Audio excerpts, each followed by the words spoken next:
मित्रों, आपके अपने चैनल महाकाल टाइम जोन में आप सभी का बहुत बहुत स्वागत, वंदन और अभिनंदन है। आज हम कक्षा 12वीं एनसीईआरटी फिजिक्स में अंतिम अध्याय, अंतिम इकाई इलेक्ट्रॉनिक युक्तियां के बारे में आज हम अध्ययन करेंगे। 2019-20 में इकाई 10 को हटा दिया गया था। अब अपने सिलेबस में इकाई 9 अर्थात अध्याय 14 इलेक्ट्रॉनिक युक्तियां पाठ का नाम है, ये अपने सिलेबस में है।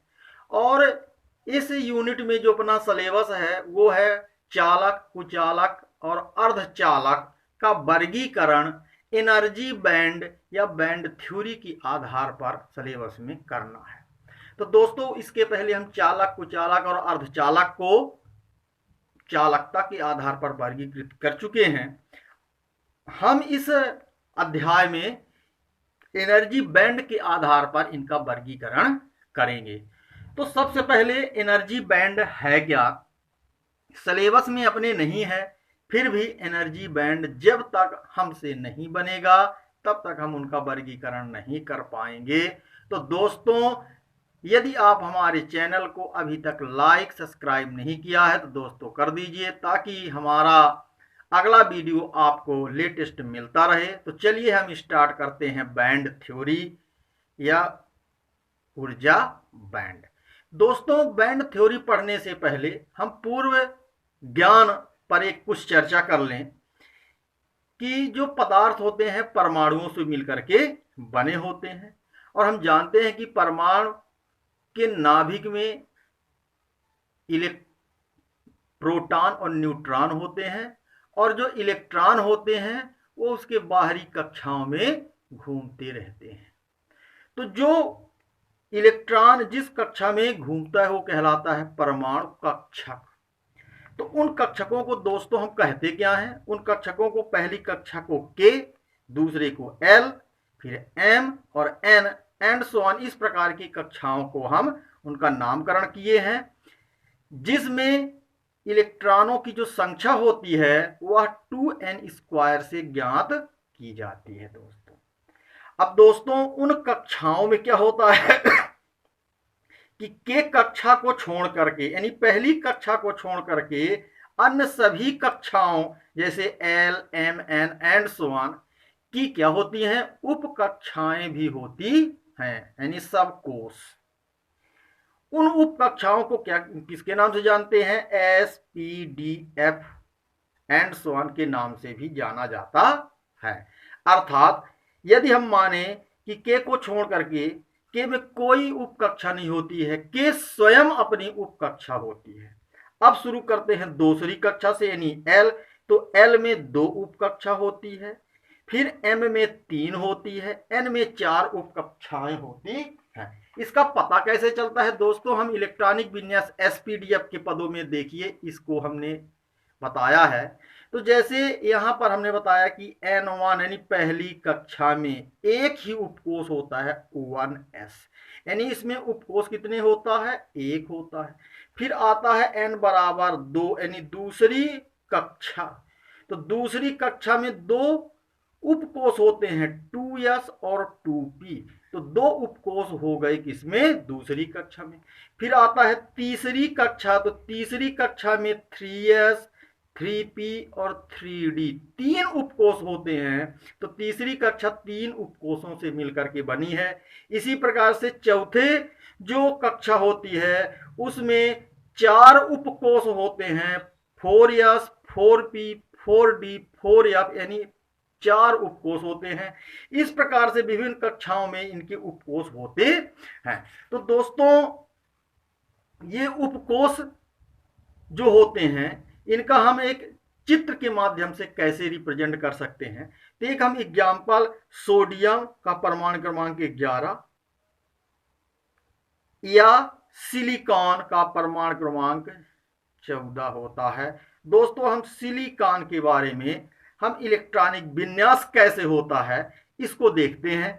तो दोस्तों, हम जानते हैं कि इलेक्ट्रॉनिक विन्यास 2n² के सूत्र से क्या होगा? पहली कक्षा में 2 इलेक्ट्रॉन, दूसरी कक्षा में 4 इलेक्ट्रॉन और तीसरी कक्षा में 8 इलेक्ट्रॉन होते हैं। तो दोस्तों यदि हम इसका एसपीडी की पदों पर इलेक्ट्रॉनिक विन्यास करें तो हम जानते हैं कि यस में अधिकतम 2 इलेक्ट्रॉन होते हैं, पी में अधिकतम 6 होते हैं, डी में 10 इलेक्ट्रॉन और एफ में अधिकतम 14 इलेक्ट्रॉन रह सकते हैं। तो इस आधार पर हम इसका क्या करते हैं, इलेक्ट्रॉनिक विन्यास जब करते हैं तो पहली कक्षा में एक उपकोष होता है, वो है 1s, तो इसका इलेक्ट्रॉनिक विन्यास होगा 1s2। दूसरी कक्षा का जो उपकोष होगा 2s2 और 2p6 होगा, तो कितने हो गए, 2 2 4 6 4 10। अब तीसरी कक्षा में 3 उपकोष होते हैं, लेकिन यहां 2 उपकोष से इलेक्ट्रॉन पूर्ण हो गया, तो 3s2 और 3p2। यहां पर 6 अधिकतम होता है, लेकिन 2 पर क्या हो गया है, 14 आ रहा है, इसलिए यहां पर 3p2 हो गया। दोस्तों इसका हम चलते हैं एक एनर्जी बैंड पर, कैसे इसका आरेख दिखाते हैं ये बता रहे हैं। दोस्तों ये चित्र पर देखें, ये बताया गया है कि यह ऊर्जा है, ऊर्जा बैंड है, ऊर्जा का आरेख है। और इस आरेख में देखिए जो पहला कक्षा होती है, यानी ये पहली कक्षा है, तो फर्स्ट कक्षा में 1s2 यानी फर्स्ट कक्षा में 2 इलेक्ट्रॉन होते हैं। फिर आती है दूसरी कक्षा, तो दूसरी कक्षा में दोस्तों 2 उपकोष होते हैं, 2s और 2p। तो 2s में अधिकतम इलेक्ट्रॉन 2 होते हैं, तो यहां हो गया 2 इलेक्ट्रॉन, और 2p6 तो ये हो गया दूसरे उपकोष में, तो 1 2 3 4 5 और 6 हो गया। दोस्तों इसमें कुल दूसरे कक्षा में कितने इलेक्ट्रॉन होंगे, 6 2 8 हो गए। फिर आता है दोस्तों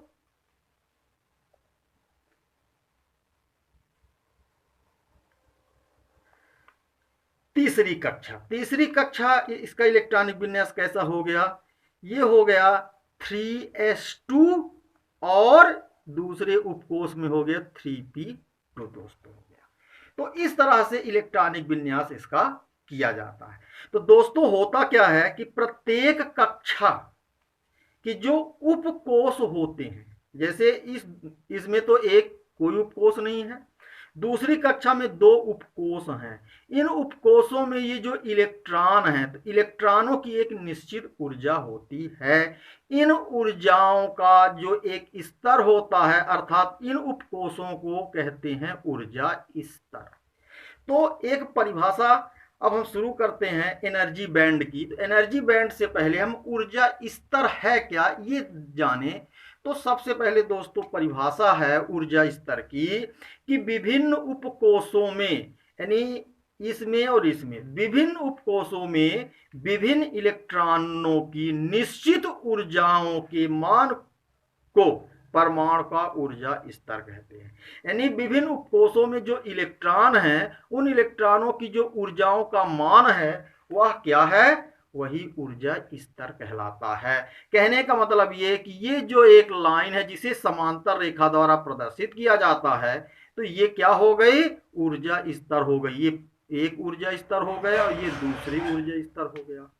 तो दोस्तों क्या होता है कि जब पास पास के ऊर्जा स्तर मिल करके एक क्या बनाते हैं, बैंड का निर्माण करते हैं। ये दोनों मिल करके किसका निर्माण कर दिए, बैंड का निर्माण करते हैं। जैसे यह एक बैंड का निर्माण हो रहा, ये 2 उपकोष मिलकर के एक बैंड का, 3 उपकोष मिलकर के एक बैंड का निर्माण करते हैं। और ऊर्जा स्तर क्या हो गया, ऊर्जा स्तर हो जाता है कि उपकोषों में जो इलेक्ट्रॉन होता है, इलेक्ट्रॉनों की जो ऊर्जा होती है वही क्या कहलाता है, ऊर्जा स्तर कहलाता है। तो दोस्तों हम शुरू करते हैं एनर्जी बैंड की परिभाषा क्या है। तो दोस्तों एनर्जी बैंड है कि बहुत ही पास पास, जैसे ये इससे यहाँ की दूरी अधिक है, लेकिन ये जो उपकोष होते हैं बहुत पास पास होते हैं, तो बहुत ही पास पास अनेक ऊर्जा स्तरों, ये और ये अनेक ऊर्जा स्तरों के समूह को, यानी ये और ये मिला करके उस समूह को ऊर्जा बैंड कहते हैं। यानी विभिन्न ऊर्जा स्तर। ऊर्जा स्तर क्या है? उपकोष में रहने वाले इलेक्ट्रॉन यानी उपकोष हैं। तो बहुत पास पास अनेक ऊर्जा स्तरों के समूह को ऊर्जा बैंड कहते हैं। दोस्तों ऊर्जा स्तर समझ गए होंगे।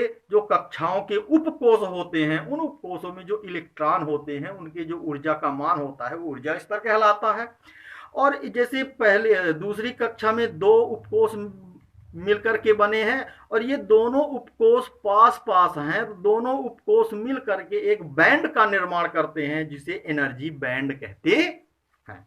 अब दोस्तों एनर्जी बैंड के प्रकार क्या होते हैं? तो एनर्जी बैंड का जो प्रकार होता है मुख्यतः ऊर्जा बैंड दो प्रकार के होते हैं। पहला है संयोजी बैंड, इसको इंग्लिश में कहते हैं बैलेंस बैंड।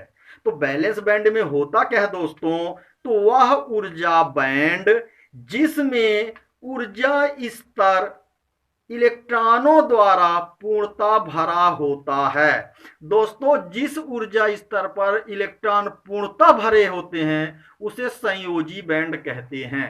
दोस्तों जैसे ये ऊर्जा स्तर है, ये क्या हो गया है? आप कह सकते हो सर ये ऊर्जा बैंड है। तो ऊर्जा बैंड ये दोस्तों नहीं है। ऊर्जा बैंड क्या होते हैं? विभिन्न स्तरों से मिलकर के बने होते हैं। तो यहां पर हम आ गए। तो दोस्तों ये वाला ऊर्जा स्तर पूर्ण है और दूसरा वाला भी ऊर्जा स्तर पूर्ण है, अर्थात ये कौन सा बैंड हो गया? ये संयोजी बैंड हो गया। तो संयोजी बैंड की परिभाषा क्या हो गई कि वह ऊर्जा बैंड यानी ये वाला जिसमें ऊर्जा स्तर इलेक्ट्रॉनों द्वारा पूर्णतः भरा होता है संयोजी बैंड कहलाता है। यानी एक ऐसा बैंड जिसमें इलेक्ट्रॉन क्या होते हैं? पूरे भरे होते हैं। खाली भी होगा तो थोड़ा सा आंशिक खाली होता है और लगभग इलेक्ट्रॉनों द्वारा यह बैंड पूर्णतः भरा होता है, संयोजी बैंड कहलाता है। फिर दोस्तों दूसरा होता है चालन बैंड। तो वह ऊर्जा बैंड जिसमें ऊर्जा स्तर पूर्णतः क्या होता है? खाली होता है या आंशिक इलेक्ट्रॉनों से, कुछ इलेक्ट्रॉनों से ही भरा होता है, चालन बैंड कहलाता है। जैसे इस चित्र में एक ही इलेक्ट्रॉन है, बाकी सब खाली है, तो यह कौन सा बैंड हो जाएगा? चालन बैंड हो जाएगा। तो दोस्तों चालन बैंड कैसे बना है? यहां पर देखिए, यहां पर 3p2, तो दो इलेक्ट्रॉन हैं और यहां पर p में कितने अधिकतम होते हैं? 8। तो यहां कम p में कितने होते हैं अधिकतम? 6 होते हैं। दो इलेक्ट्रॉन हैं और शेष क्या है? खाली है। होल के द्वारा खाली को दिखाया गया है। तो दोस्तों ये क्या हो गया? ये वाला दो इलेक्ट्रॉन ये पूर्ण है उपकोष यानी ऊर्जा स्तर, इसे क्या कहेंगे? संयोजी बैंड कहेंगे। दोस्तों उसके बाद फिर क्या होता है? इसके ऊपर जो होता है यानी ऊर्जा स्तर, दो ऊर्जा स्तर मिलकर के एक बैंड का निर्माण कर दिए और यह बैंड कितने भागों में विभाजित हो जाता है? मुख्यतः दो भागों में। तो जिसमें इलेक्ट्रॉन पूर्ण होते हैं वह संयोजी बैंड हो जाता है और जिसमें इलेक्ट्रॉन आंशिक भरे होते हैं, बाकी खाली रहता है, उसे चालन बैंड कहते हैं।